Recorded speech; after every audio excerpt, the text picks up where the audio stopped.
Well, thanks for joining us, Nick. We appreciate it, man. No, absolutely. We figured it out. So you're at the DraftKings Ultimate Kickoff at Brooklyn Bowl in Philly on Thursday. So Fletcher Cox, Terrell Owens, Brent Selleck, you, David Akers, a post-game concert from Diplo. Quite a lineup there. Do you know T.O. at all? I don't know T.O. I'm excited to just get to know him and meet him. Obviously, watched him growing up and just outstanding. I mean, shoot, I'm surprised he's not even playing in this game with what I see from him through like social media content. The way he can still move and everything is better than a lot of players out there. It's insane. How important is a quarterback's relationship with his wide receivers? Very important. I would say this. Every receiver I've ever played with has a different personality. So as a quarterback, it's always important to get to know your guys in the locker room and off the field as much as you can, just so you know how to reach them and how to talk to them. Some guys need, to get pulled aside and have a conversation. Some guys need you to fire them up. But that relationship's super important in games because a lot of times you're throwing the ball out there and trusting them for those 50-50 balls. And you also want them to be on the same page. You want them to, run the route, the depth, all these different things. But they have to respect you. They have to know you and want to listen. I know we're all professionals, but there is a human element of it where if there's a lot of respect and you got your guys back, just human nature, you play a little bit better and a little bit harder. So that relationship's super important. Nick, you are such a relatable person. Not only for fans on the outside, you seem to have this humility about yourself, a sense of self-awareness, especially at that position. It's sometimes hard to come by. But from I would imagine from a teammate's standpoint and point of view, how much of your trials and tribulations as a player allow you to be relatable to the rest of your team? Backup, starter, Pro Bowl MVP. Like, how much of going through those experiences allows you to be such a relatable teammate for a lot of your guys? I think it's a huge part of it. I had a coach one time say that, the mountaintop experiences are a lot of reasons why people listen to you and you have opportunities, but it's through the valleys and through the trials where people can relate to you because everyone goes through them, right? And so with my career path, the thing that I had was I had some amazing mountaintop experiences that I'm so grateful for, but it was through the hard times, through the trials, through the doubts, through the fears, through overcoming those that made me into the player that could handle different tough situations, made me into the husband and the father I am today. And then that also allows me in a locker room, I can relate to anyone on any level of what they're going through their career for the most part. And when you can do that and someone knows you can resonate with their feelings, it makes it a lot easier to have those conversations and help each other out. So I would say, after the Super Bowl, after winning Super Bowl MVP, I went back to, I wanted to stay in Philly. So we found a way for me to stay in Philly, but I went back to running scout team. And those scout team players were fired up every practice because they knew that what I had done the season prior.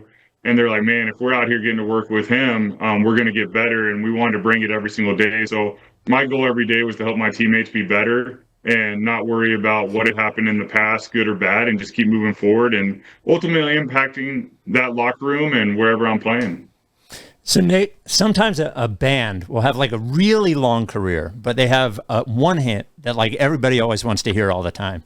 And sometimes you'll hear from that band, like, we don't want to play that song anymore. Like, I'm sick of talking about that song. So, like, for you, the Philly special and the Super Bowl is sort of like that hit in Philadelphia. You do not, however, seem annoyed talking about it ever or sick of talking about it. Are there ever days where you're like, enough already? I don't feel like talking about that player that day. Or every time somebody brings it up, does it bring a smile to your face?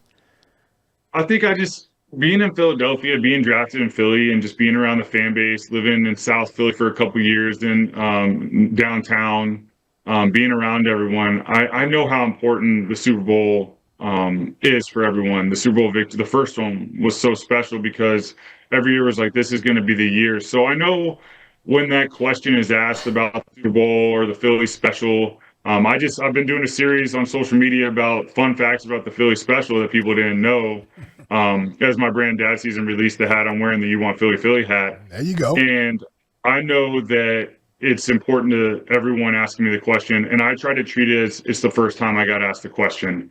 And in my response, I don't want to shortchange it because that might be the only opportunity that person has to ask me about the question or in their way. And I want them to feel important because they are important, and every fan in Philly is important. And that's why it's so special. And it's really a great honor to have something like that with the Super Bowl and the Philly special, to have something to talk about. Not everyone gets that opportunity throughout their career to not only have a relationship with a team like Philadelphia, but the fan base. And I don't take that for granted. Fortunately, I'm so surrounded by coaching youth sports and, building, running the Dad Season brand and the podcast that I never really think about it too much. But it is always special when someone asks me, and I try to give them the attention they deserve. Do you sit and think the 10-year reunion is coming up in a couple of years here, Nick? No, wow. Right? Time flies, that's for sure.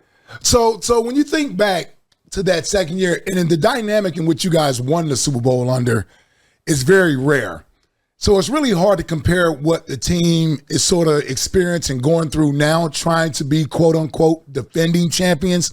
You just mentioned you were the Super Bowl MVP, but you were running the scout team the next year. This team doesn't have to necessarily deal with that sort of dynamic that was there with you and Carson, who went down late in the season. But can you talk to, I guess, the difficulties and some of the pitfalls that you want to try to avoid when trying to repeat as champions? Like, what does this team, what are they going to go through this year that you guys sort of couldn't overcome in that 2018 season? Yeah, I think the big thing is, they know it as well, being the Philadelphia Eagles, but you're going to have a bullseye on your back every single game. You're going to get every single opposing team's best effort, no matter what, because you're the defending Super Bowl champs. Like you said, the big thing is we had so many injuries in 17 and 18. It was truly a special year in the sense of the guys who were injured were still a part of the team. They were still giving back to their teammates. They weren't just in the training room and going home. We had Hall of Famers, Pro Bowlers all in that training room, and they were always around. And that was a big part of it. This year, when they're defending champs, they have a lot of guys. All their guys, the franchise guys, are the ones that won the Super Bowl. Yeah. I'm excited to see what they do with it. You can tell that they're hungry. They're hyper-focused. The way Jalen Hurts speaks, he's moved on. I don't even know if he put on his Super Bowl ring at the party because he's on to the next. And I think that's the big thing is you enjoy it, and it's something you can always treasure, especially me being retired from the NFL. I'm so grateful for those opportunities. So there'll always be time to reflect. But for those current players, they're still in it. It's a new season, and a new season brings new difficulties, new trials. So I think the big thing, too, will be for the young players. The young players, the rookies, they're going into year two and everything. Winning a Super Bowl in your first year is really special, and I think sometimes in your mind you feel like that's going to just be the norm.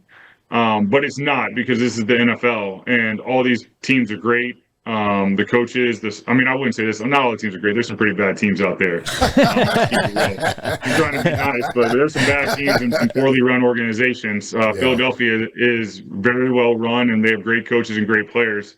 But I think you just have to sort of take what you learned before, use it as wisdom and knowledge, but then be hungry like you were before you won the Super Bowl, and try to blend those two together. And if you can do that, you're going to do something special. What do you think is the number one most misunderstood thing about being an NFL quarterback for the general public? Oh, that's a good question. The thing about football, just in general, that I think it's becoming such an individual sport in the sense of everyone loves fantasy and loves their players, and then quarterbacks are getting paid X amount. We just saw Michael Parsons get paid this, and they're focused, but it's the greatest team sport on earth. And all these quarterbacks that are doing great and having great seasons, they're doing it because they have a great team. Jalen Hurts would tell you, what a great team in Philadelphia with great coaches. Let's go with the Kansas City Chiefs.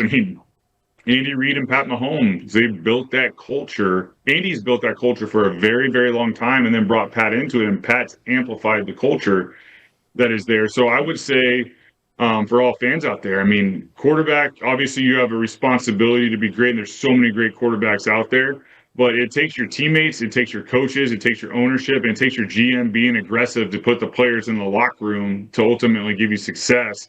And then it's your job to lead the charge. And I think we forget that sometimes. It's the greatest team sport in the world. If you could go back and tell rookie Nick Foles one thing about the experience that might, make him better or change it in one way, what would you tell him? I would tell him just honestly, how I approached my career was just be present in the present moment. Don't worry about tomorrow. Just focus on the day. The thing that really helped me in my career was when I joined the Kansas City Chiefs. That was a year that I really learned the structure of preparation in a week. Beforehand, I was always trying to work as hard as I could, watch as much film as I could, and do everything I can, but there was never this like elite structure of like, this is what it should be, until I was in Kansas City with Alex Smith, and we had this preparation throughout the week of film study. And Andy Reid reaffirmed it with what he felt was best for us. And then I knew going in the games, I was going to be prepared and with this. So I had this structure. And then we did a similar structure in Philadelphia in 17 and 18 at prep work, because Chase Daniel, who had been in Kansas City and New Orleans, had gone to Philadelphia and helped Carson with this structure of film study. So I think for young players, the big thing is find that routine throughout the week that can put you in a position to be the most successful and feel great on game day. And then you're going to fine tune it throughout your career. At least you have something to fall back on and not worry about. And that's the thing, is that structure. I mean, looking back, even with building the dad season brand that I'm building right now, it's like finding that structure throughout the week where we can be elite. That's the biggest thing as a young player, is finding out what works for you. Well, Nick will be at the DraftKings Ultimate Kickoff Brooklyn Bowl on Thursday. Fletcher Cox, T.O., Brent Selleck, David Akers. You can get tickets at DraftKingsUltimateKickoff.com. They're free. You got to be 21.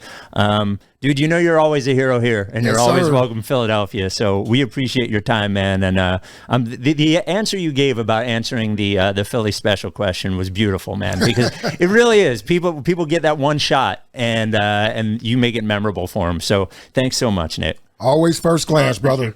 Yep, thank you. No, thank y'all. Thank y'all for having me on.